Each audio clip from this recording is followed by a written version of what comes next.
Britain is on fire tonight, not with flames, but with fury. Crowds of voters have poured into the streets, flooding the gates of Buckingham Palace in scenes the mainstream media never wanted you to see. They aren't waving politely. They aren't asking nicely. They are demanding with unshakable force a general election. And why? Because Nigel Farage's Reform UK has just detonated the biggest political shock of modern times. A new poll projects a 74-seat majority for Reform UK, an outright takeover of Parliament. What you are witnessing isn't just a protest. It's a rebellion. The ground beneath Westminster is splitting. The old parties are collapsing, and the people are taking their fight to the very heart of Britain's monarchy. The images are undeniable, and they will go down in history. Thousands of furious citizens have gathered outside Buckingham Palace, not as tourists, not as passive onlookers, but as a roaring army of voters who feel betrayed, mocked, and abandoned by the political class. Their chants shook the very walls of the monarchy. Election now. No vote, no peace. Placards blaze with words like Farage or chaos. We want our country back and end the betrayal. This wasn't a handful of protesters whipped up by party activists. This was spontaneous, raw, and real. It was the sound of Britain's long-silenced majority rising from the shadows to remind the elite who truly owns this country. Ordinary Britons have endured broken promises, crumbling communities, and a political establishment that sneered at their concerns. They were told mass immigration was progress even as their neighborhoods fractured. They were told to swallow austerity while MPs padded their pockets with taxpayer perks. They were mocked as backwards for voting leave, branded extremists for demanding secure borders, and silenced whenever they questioned globalist agendas. But now, in the heart of London, that anger has reached a breaking point. The march to Buckingham Palace is not just a protest. It is the loudest declaration, yet that the people will no longer be ignored. The spark for this eruption came only hours earlier when a mega poll was released, an unprecedented poll of polls combining the nation's most trusted surveys. The results landed like a political earthquake. Reform UK is no longer a sideshow, no longer a protest vote. It is projected to storm into Parliament with a 74-seat majority.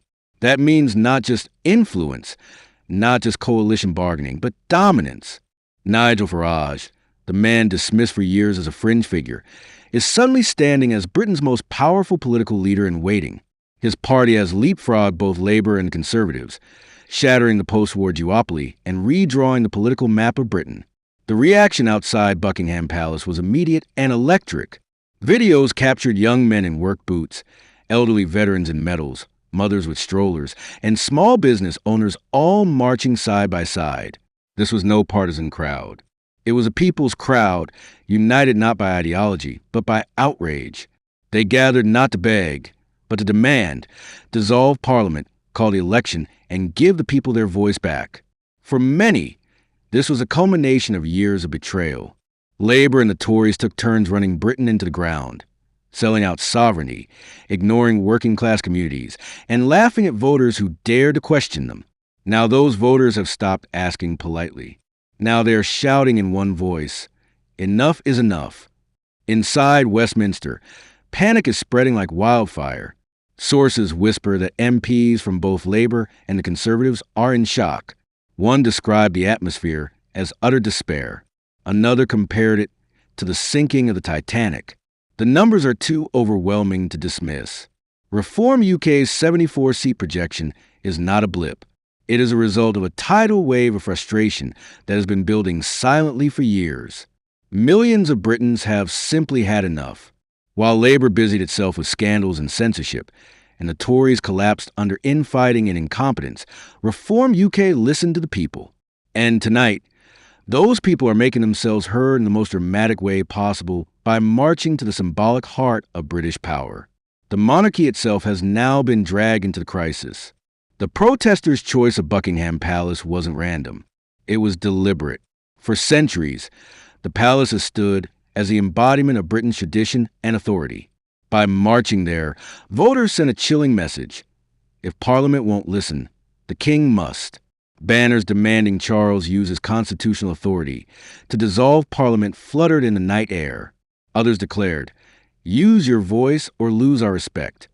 Never before in recent history have ordinary citizens taken their fury directly to the gates of the monarchy. It was not just a cry for change. It was a challenge to the very foundations of establishment. This is not just another protest, not another poll. This is something far bigger. This is a political realignment, a rewriting of Britain's future in real time. The march to Buckingham Palace is only the beginning.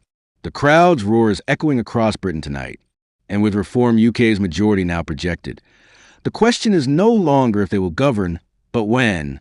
And as this uprising gathers momentum, the old order, the Labour grandees, the Tory careerists, the smug elites in their cushioned seats, must know their days are numbered. What Britain is witnessing now is a result of years of betrayal, manipulation, and arrogant dismissal from the political class. The fury pouring out onto the streets in front of Buckingham Palace is the inevitable breaking point of a nation that had been forced to swallow lies while its leaders indulged in privilege. The Labour Party and the Conservatives once commanded respect as the cornerstones of Britain's democracy. Yet today, they stand stripped of credibility, hollow shells of power unable to answer the rage of ordinary voters. The poll placing Reform UK on course for a 74-seat majority was not a miracle. It was the accumulation of every broken promise, every failed policy, and every insult hurled at working Britons who simply wanted a voice in their own country. What makes this moment extraordinary is not that a new party has risen, but that the old order is collapsing in full public view. The people have decided that Labour and the Tories are finished, and they are willing to tear the political system apart to prove it. The cracks inside Westminster are already visible. Labour is consumed by scandals that have shredded its credibility.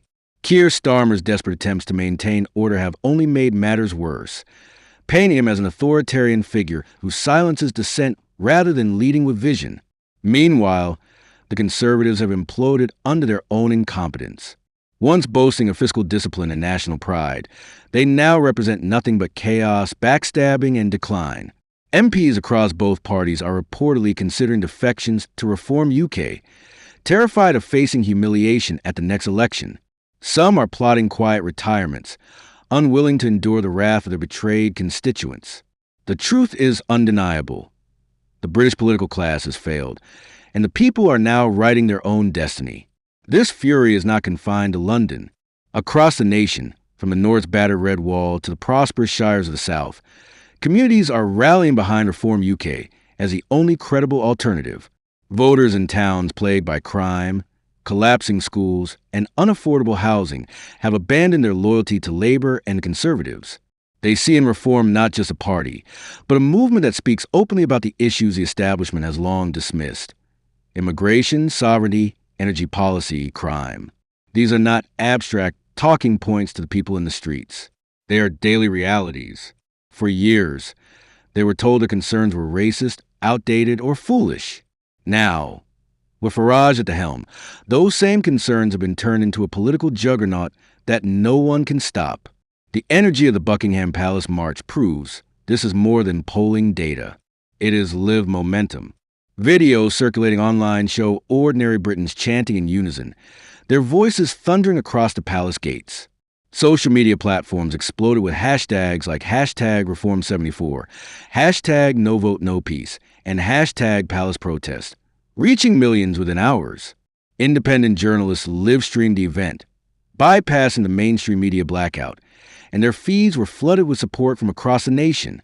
Pensioners typed in their solidarity from small villages. Young workers shared their pride in seeing a movement that finally represented them. Veterans saluted the courage of those standing against a corrupt establishment. This was not a partisan gathering, but a national awakening.